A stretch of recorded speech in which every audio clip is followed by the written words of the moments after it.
6th of October, Rabbi Furst, Pierke, Avos. Start the recording.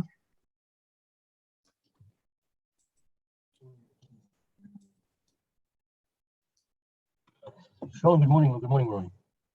Good morning. Good morning, Rabbi. How are you? Kodesh Tov, Baruch Hashem. Kodesh Tov. Sort of reminds you of Sukkot. We just got finished saying Yom Tov Sukkot. Now you have to switch over to Rosh Chodesh. Right. Yeah. Well, my main beef about our davening is that we don't sing. Yeah. I have the same beef also. We should maybe we daven the same minyan. We never recognized each other.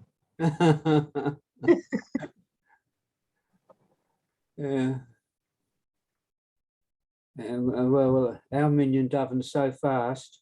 By the time I've turned the page, they're on to the next cog. Yeah, I know. During Hanukkah, I switched to a different minion that gave me a little bit of time to say the Hallel the way I like it. So, what can we do? Yeah, I envy my wife. She davens at home. Yeah. So she sings the whole. Yeah, it's very good. You can do that too. You don't have to really be in the minion for the Hallel. I mean, it's something, but many times if a person gets more out of it by doing it on his own, sometimes Shmona Esrei shouldn't be done that way. But Hallel, it's not necessarily obligatory to say that with a minion. I can look into it. I have to really verify that to make sure, but I'm not sure if it's actually obligatory to say Hallel with a minion. Right. Okay. Let's see. We were in the middle of actually today's Rosh Chodesh. I wonder if we should get back on our regular schedule here. Maybe one more day. Today's like a half day Rosh Chodesh. It's not really the month yet. It's the coming month, just getting started. So okay. So just to recap from what we learned yesterday. So we saw in the what I sent out that the Beis Yosef, the Rabbi Yosef Karo, was bothered by this question that how can the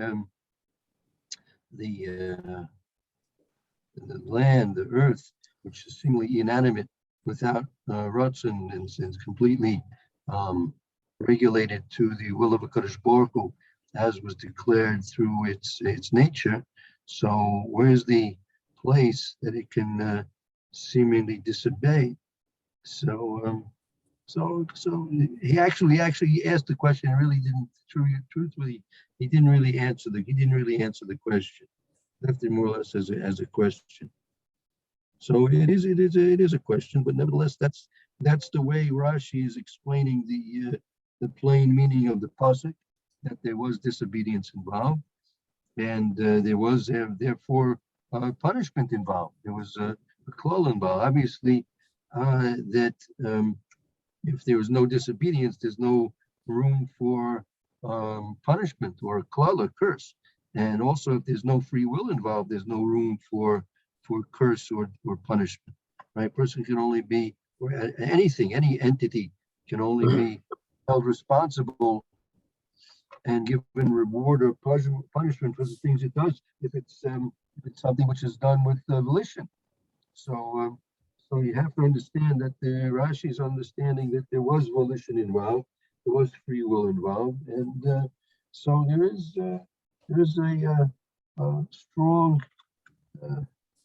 point of view that even inanimate objects have, in fact, volition. Which okay, it's not what you would call the standard Western world point of view. What does that translate into? Just 1 second. I just want to standard Western world. It's hard to hear you, Rabbi. Swap of. It's not the swap of. You ever heard of swap of? The what? Swap of. Swap of. Swappo? Swap of. Swap of. No? Is that a- Never of Swapov? I I just don't know made what it up. you're saying. Swapov, SWWPOV. SWW, two double W's? Right. It's not a website. It's not a website. What? Oh, SWWPOV. Oh, that's the Russian agent. Yeah, well, I Huh? call it, it's the standard Western world point of view. Oh, Swapo. Swapo, right. the Swapo. Yeah, Right. yeah. We have to recognize, being in Gullus now for over 2,000 years, we have to recognize when we're up against the Swapo, the standard Western world point of view, which Mm. anyone who grew up in Western culture has been affected and inculcated with that. So we have to realize when there's a conflict between the Torah, Das Torah, and the Swapov, you have to realize where and when it exists. Mhm. So you can write to your friends and tell them to beware of the Swapov. Right. Does this mean then that the earth has Yeah. got free will, the ground, the earth has got free will, as with other inanimate objects? I'll put inanimate in quote marks, other inanimate objects, which means that, what does it mean? It means that they could actually rebel against earth, against us. Well, look, let me put it this way. First of all, as I mentioned a couple of days ago, free will, what we call in Hebrew bechira, is not an absolute. It's a spectrum. There's a spectrum of bechira. Okay, there's a spectrum of bechira that the level of free will that even human beings express is in not absolute under all circumstances, right? That Mhm. to a person who wants to, he's on the highway, for example, and the speed limit is 55. He has free will to drive 10 miles an hour. He has free will to drive 100 miles an hour, right? Now, most people, when the speed limit is 55, are not going to be driving 10 miles an hour, and most people are not going to be driving 100 miles an hour, right? Right. But you will find people that would drive maybe 80 miles an hour or 75 miles an hour, or even 60 miles an hour. You'll find people like that. And you'll find some people who drive 45 miles an hour, right? Mhm. So various different people in that particular circumstance are expressing their free will to a greater or lesser extent.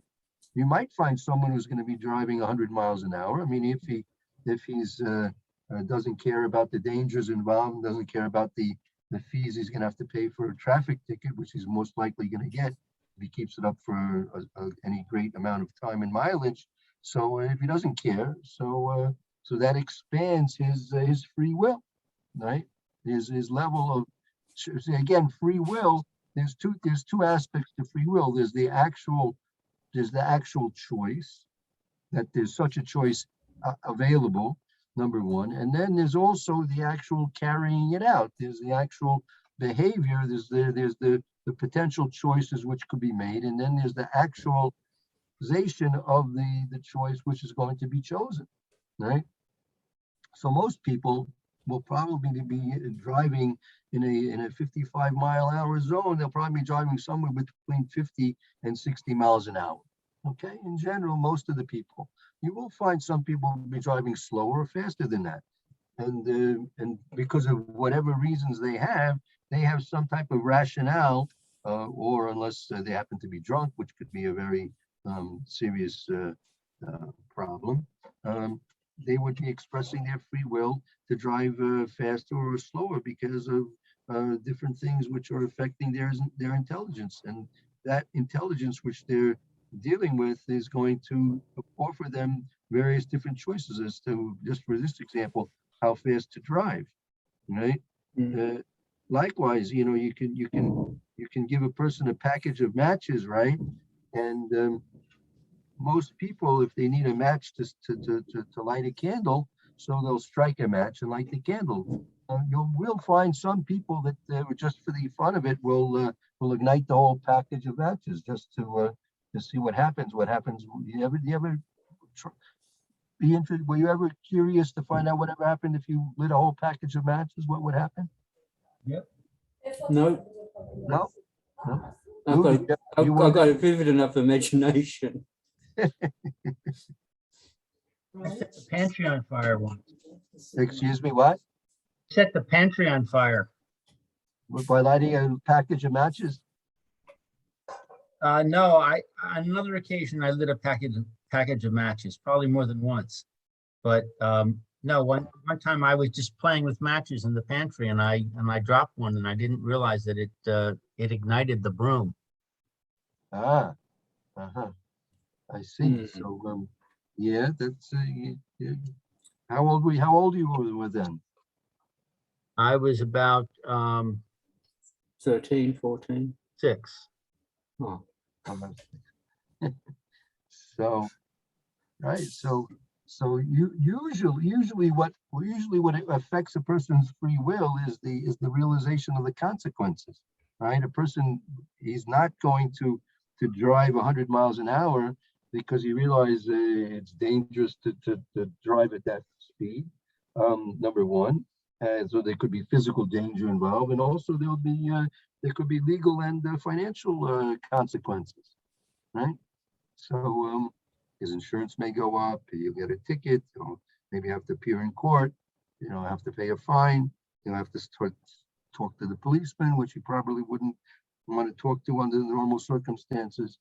So so a realization of the consequences is really what tempers the expression of free will, but that doesn't mean you don't have free will to do it, right? Anyone who gets behind the wheel of a car has the free will to travel at whatever, as much miles per hour the car will put under him, right? He has free will to do that. But again, the expression of the free will is tempered by the realization of the consequences in general. So so when you come to speaking about free will, it's a spectrum. It's not an absolute that people, yes, they have free will. So there's first two things, there's two aspects. One, there is an absolute possibility of the expression of free will, and then there's the actual expression of the free will in terms of behavior. Right? Like I said the other day, most people will not put their finger into a burning candle, right? They're not really interested in the pain and the suffering that's going to ensue, even if they just put their finger into a candle for even less than a second. It'll be be burnt very nicely, even within a second. Hello, Time. Shalom. So 10:00 this when you're morning. dealing with Oh, so inanimate what do I objects, do? Just go there? so you have to try and put yourself into their perspective, which is a very difficult thing. How do you understand the perspective of an inanimate object, right? So, and on the other hand, obviously their free will is much less than a human being's free will. And just like those, you have animals, right? So the animals, based on their physical capabilities, strengths, and weaknesses, their physical formation. Like, for example, turtle can't fly, right? Turtle doesn't have free will to fly. A pigeon has free will to fly, but it doesn't have necessary free will to swim, right? Whereas the turtle has free will to swim, right? So, and under certain circumstances, it exercises its bechira, its free will to decide to swim or decide to crawl around on the ground. As a reptile, right? So reptiles have a certain experience and window of free will, and birds have a certain experience and window of free will that they don't share with fish, and fish don't share that with reptiles, and human beings don't share that with animals, behemoths, mammals. You have mammals and all the other type of different animals that the Kadosh Baruch Hu created. So likewise, inanimate objects have a certain amount of free will, but we don't really relate to that too much. That's because that's on the very low end of the spectrum of free will. On the opposite side of the spectrum, you have Kadosh Baruch Hu. Kadosh Baruch Hu has infinite free will and infinite ways of expression, right? Complete free will, complete expression of whatever Kadosh Baruch Hu deems fit to call into existence or to have occur. So it's free will is a spectrum. So again, even though the Swapav will say that it's not really something which we understand or even believe in, that inanimate objects have free will, but to a certain extent they do have a limited free will, that each organism has its realm of expression and realm of free will, according to what it is, right? So what else can we say about the subject? I'm not sure if that certainly doesn't cover the whole subject. Well, I was asking you about the purpose of punishing the earth, cursing the earth. I mean, is that a mida connected mida? Is the earth supposed to do tshuva? Well, again, the curse is in this particular case some type of a rectification which is taking place because of the disobedience, right? That the disobedience does two things. First, there's the disobedience itself, and as Rav Chaim Volodin mentions, as we were learning in the Sefer Nefesh HaChaim, he says any disobedience, however slight, is a rebellion in one way or the other against the commands of HaKadosh Baruch Hu, right? So aside from being a rebellion and a manifestation of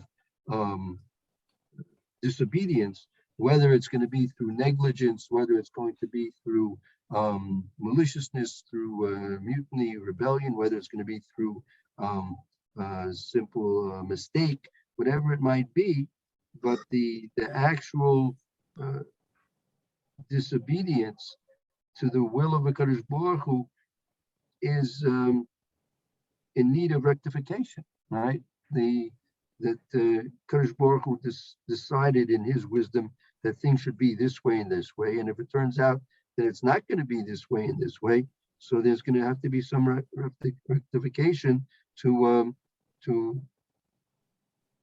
correct the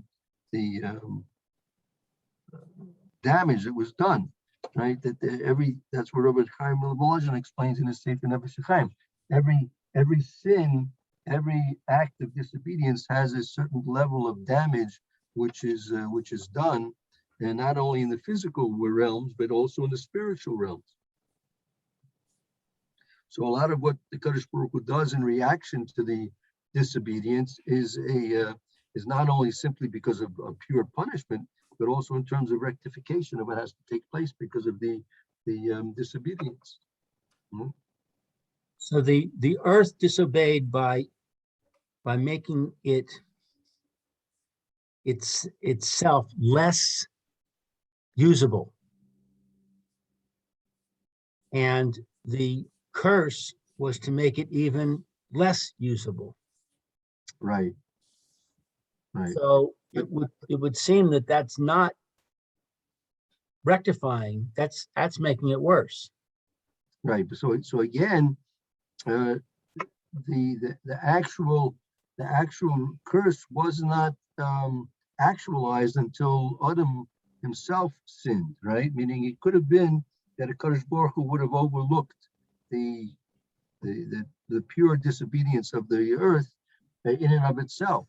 Well, it was now combined with the disobedience of Adam, which also it's connected. Adam, again, as we mentioned, Rashi himself intimates to this, that Adam came from the Adama, right? That's why he was called Adam. Kadosh Baruch Hu, the Medrash says that Kadosh Baruch Hu said after Adam gave names to the animals and the birds, he said, okay, what should we call you? What should you call yourself? What should you call yourself? And he said, call me Adam. Why is he called Adam? Because he comes from Adama, right? Comes from the Adama, so he should be called Adam, and that's in fact what he's called. Adam is a reference to the source of his creation, which was the Adama. So and also his transgression also was in eating from the Eitz Hadas. They also involved the trees. So you have this threesome. You have the Adama, and you have the trees, and you have Adam. And this constellation of these three things there's an interrelationship between them. I'm not sure exactly what. I haven't really thought about it to such a great extent that I can really comment so deeply about it. But there's obviously a strong connection between the ground, the trees, and Adam. As a matter of fact, if you remember, there's a pasuk, right? There's a pasuk which is actually a very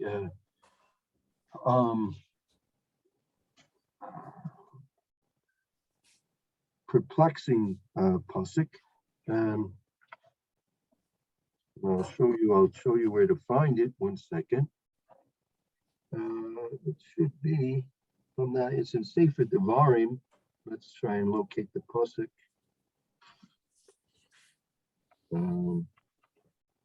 Let's see.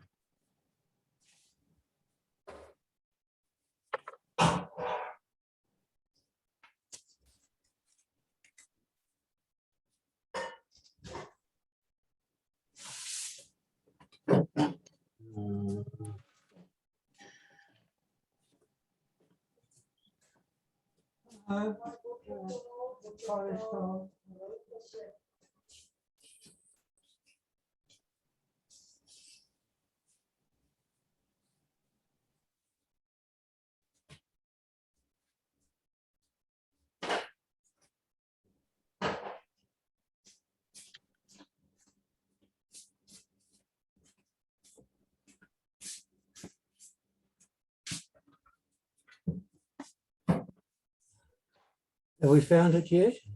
Nope, still looking. 1 second. Okay, I just got my hummus. Okay, 1 second.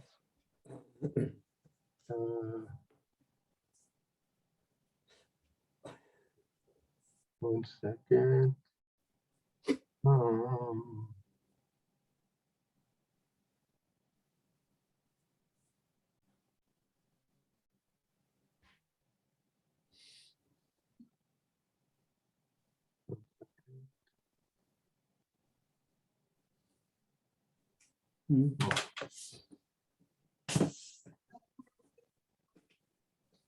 A second here.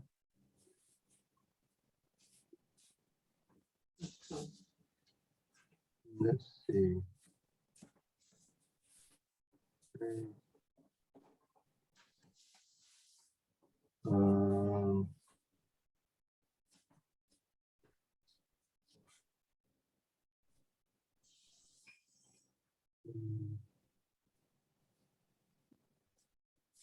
Let's see. First pasuk is in Parsha Shoftim, which is in Perek Chav. Shoftim.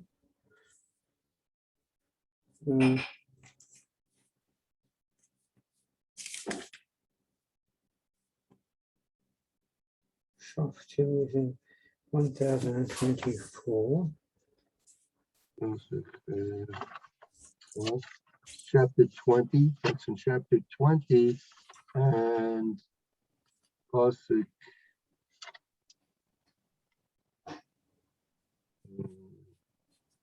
Chapter 20 of Devarim.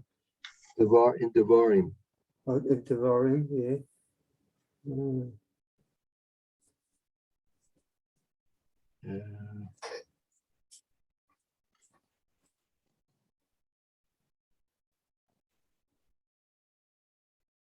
Right, and then it's the, I guess we could start. Come on.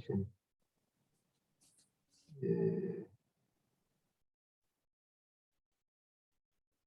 Right.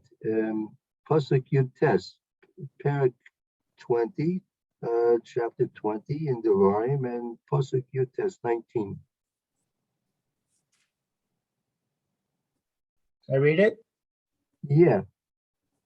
He sa tsur el ir yamim rabim lehi lachem aleha lesaf saw lo sashis es etza lin doach alav gar zen ki mi menu sochel ve'oso lo sich ros ki ha'adam etz hasadeh lavo mi panecha bamatzos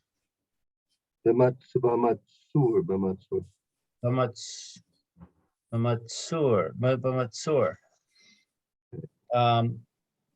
When you besiege a city, many days, you wage war against it and seize it, or to seize it. Do not destroy the trees with an axe against them, for from it you will eat, and you shall not cut it down. Is then the tree of the field a man that it should enter the siege before you?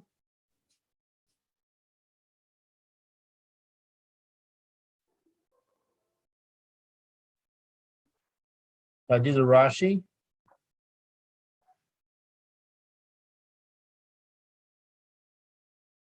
You guys are frozen?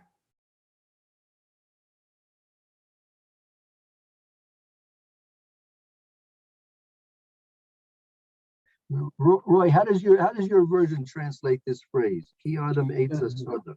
It says, Sorry, I Is the lost tr- my connection. Go Now, ahead. Roy is going to be reading his rendition of this pasuk. Yeah, and go you ahead. and you shall not cut it down. Is the tree of a field a man that it should enter the siege before you? Right. Did you want the first part as well? No, that's good. That's good. There's a ki adam. Is it the tree of the field like a man that it should enter into the siege before you? So you see here this phrase ki adam etza sada. There's a connection between the adam, the eitz, the tree, and the sun and the ground, right? You see that? And also, if you look at the next pasuk and the pasuk, go to Aleph. You see Chaf Aleph, the next chapter, Chaf Aleph. There's a connection here between the siege, right? There's a siege and this mention of the tree and the Adam. And now you go into a section here where the Torah is explaining about the person when you find a person dead in the ground, you find him dead in the field.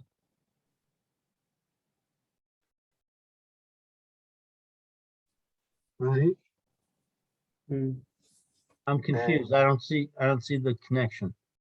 In the next chapter begins Kiyim Sechala Ba'adama. Right.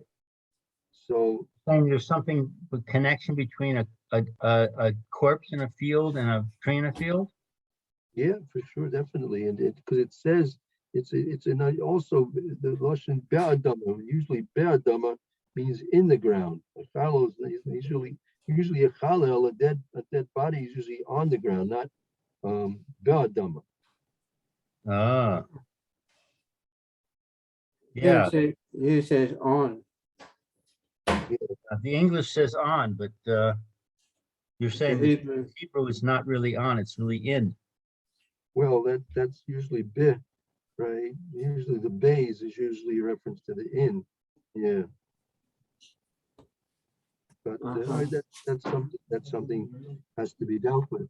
So you see here that there's a very strong connection between Adam and the eights and the tree and the sun and the ground, right? So also you have this triangular constellation over here, which I'm not really able to discuss too much about because I don't know too much about it. But there seems to be a very strong connection between the three. Right? And so, and also it's dealing both of these chapters. Both these chapters are dealing with death, which is the war. You're dealing with war, which is probably the most intense experience of death at the time of war. Then you have the case of the individual person who was found dead in the field. That so it's also connected with the sin of Adam Rishon that brought death to the world. So it's a little bit more beyond me to try and figure out, at least at this point.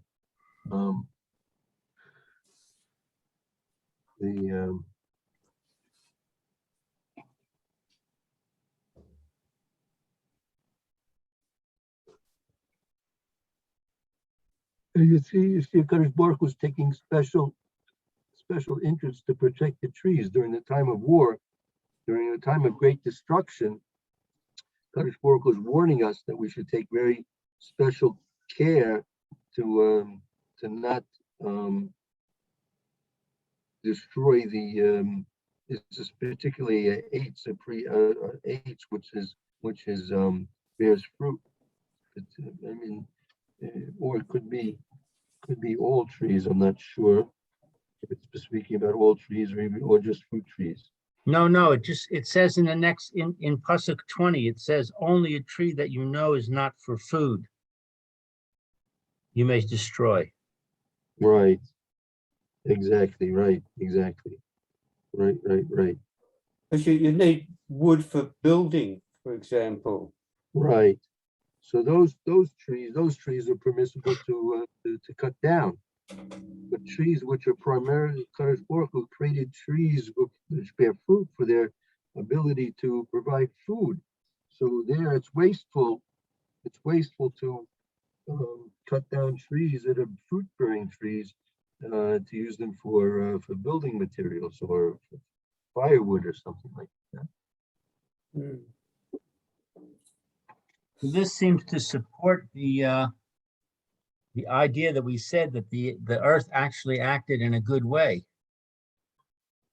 because we're saying Hashem is saying don't cut down the fruit trees, and the earth was concerned that if the fruit trees tasted like the fruit, that people would eat them. Right.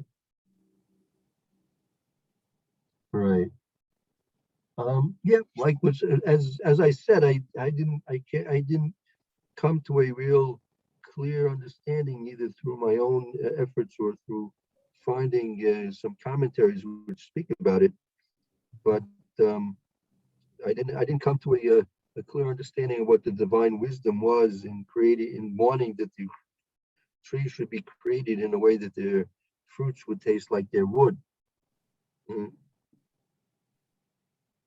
Something to still keep thinking about.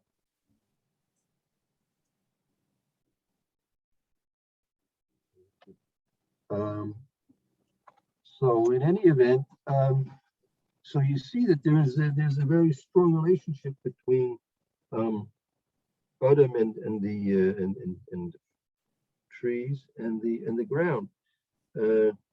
So the punishment of the ground really was held in abeyance until Adam himself sinned, and then HaKadosh Baruch Hu compounded the klal of the punishment, so to speak, of the ground based on the transgression of Adam. As Rashi intimated to, Rashi explained that just as the tree comes from the ground, and the disobedience was focused in the tree being created not in accordance to HaKadosh Baruch Hu's will.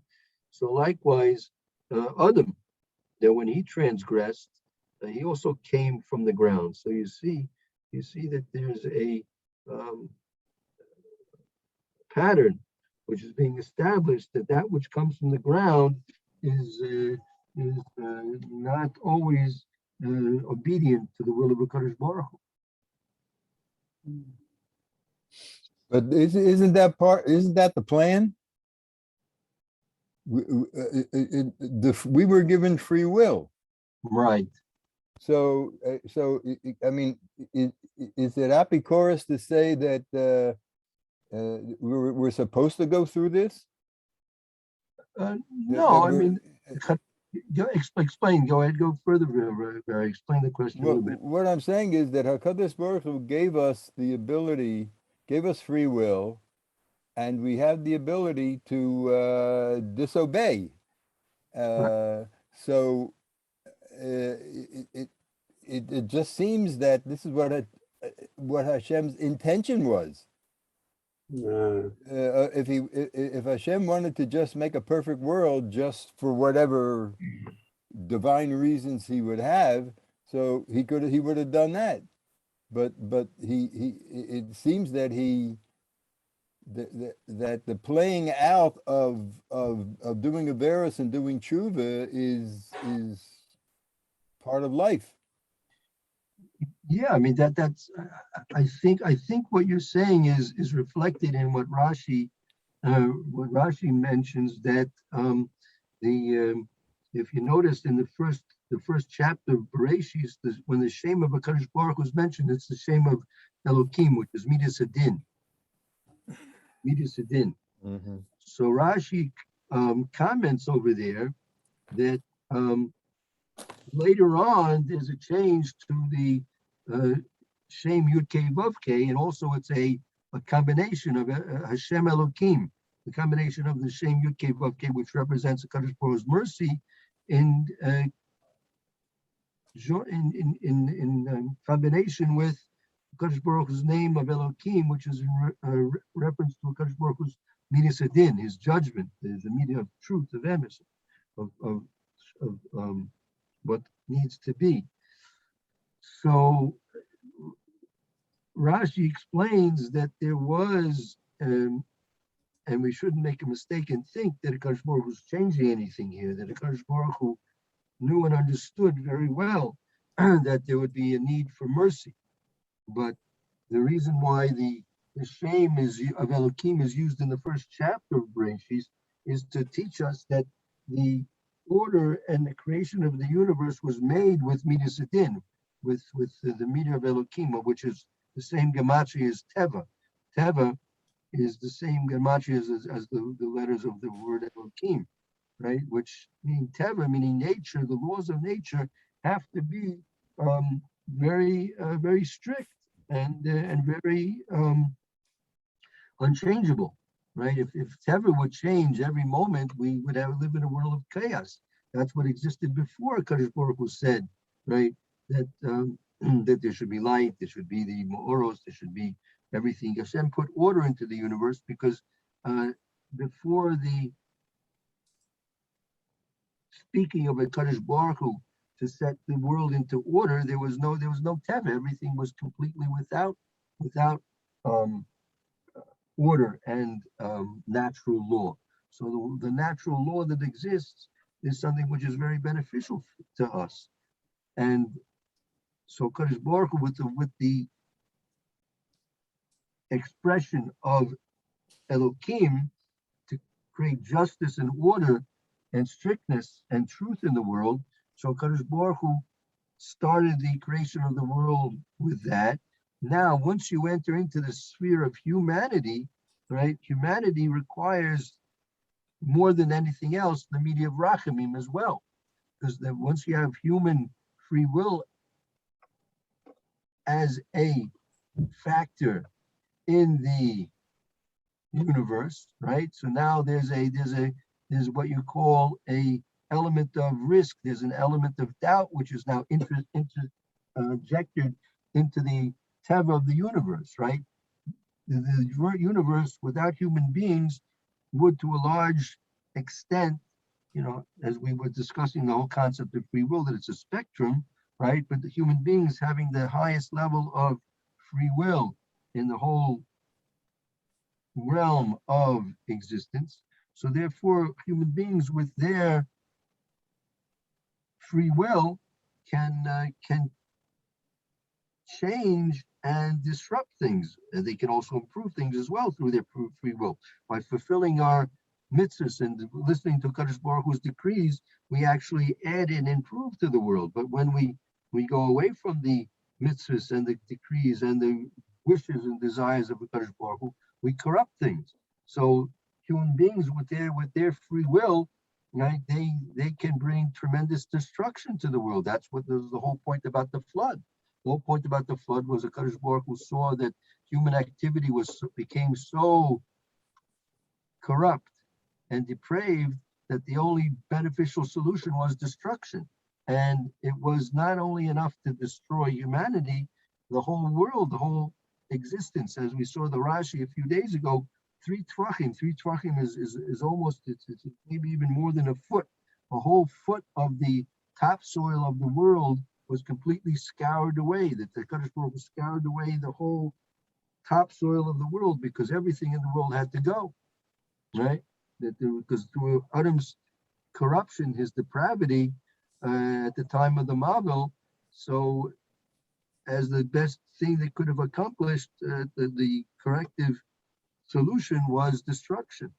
And so therefore, human beings with their free will, to the highest extent it's possible in the realm of creation, require that there be a midah of rachamim as well.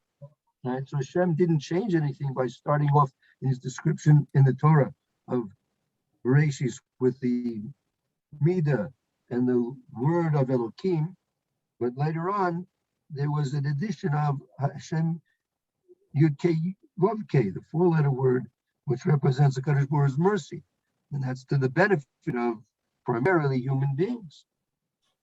So that was all part of the plan, definitely part of the plan. But would it be fair to say that the greatness of David HaMelech was not that he never sinned, it was that he appealed to Hashem to help him get strength to do better. Yeah, we don't we don't look at the Tehillim and say, wow, look at David HaMelech, he never did anything wrong, he was just so great. But that's not what it is. It's there's a long list of things that he did that very human, and he reaches out to Hashem. Yeah, So it seems that that's what Hashem wants. Definitely. So look, Kadosh Baruch Hu definitely does not desire that we do anything wrong, but knowing the fragile temptations that a person is caught in, then a person does fall into misdeeds from time to time. So Kadosh Baruch Hu gave us a way of doing tshuva, and that's what Kadosh Baruch Hu desires. And sometimes tshuva can put a person on a higher level than what he was originally. Right. Yeah. All right. Good. Okay. I guess we came to the end of our time for this section. So maybe we'll stop, make a quick little break. Okay. We'll continue today. We'll continue today with just summing up the laws about taking the haircuts on Chol HaMoed. And then tomorrow, I think we'll start Chelik base of the Mishnah Brewer, Halik base of the Mr. Brewer is a lot of relevant things. It's a continuation of the laws of Tefillah, which deal with, first of all, the Birkus Kohanim. Mayor might enjoy that, being a Kohen. We'll learn about the Kohanite blessings, and then the laws which are relevant to a Beit Knesset. And then we go into the laws which are relevant to eating, the laws of washing for bread and eating meals and making brachas on various different foods and events and objects. So Halik base, we starting from the beginning? I think we'll start from the very beginning of Okay. Halik base. That'll start tomorrow. And for just today to finish up, we'll be continuing on in the beginning of Halik Vav, in the 6th volume of the Mr. Brewer is where you find Hilchos Chol Hamoed, and we've been learning about taking haircuts and such on Chol So, Hamoed. so after the break, we're gonna do Vav? That's right. Very good. Okay. Okay. All I- right. Well, I should have a good day. Hope to see you tomorrow. And we'll be coming back soon in a few minutes to continue on. Okay. I might not be here for the next year. I have to run to the post office. So we'll see how Okay. long that takes. All Okay, right.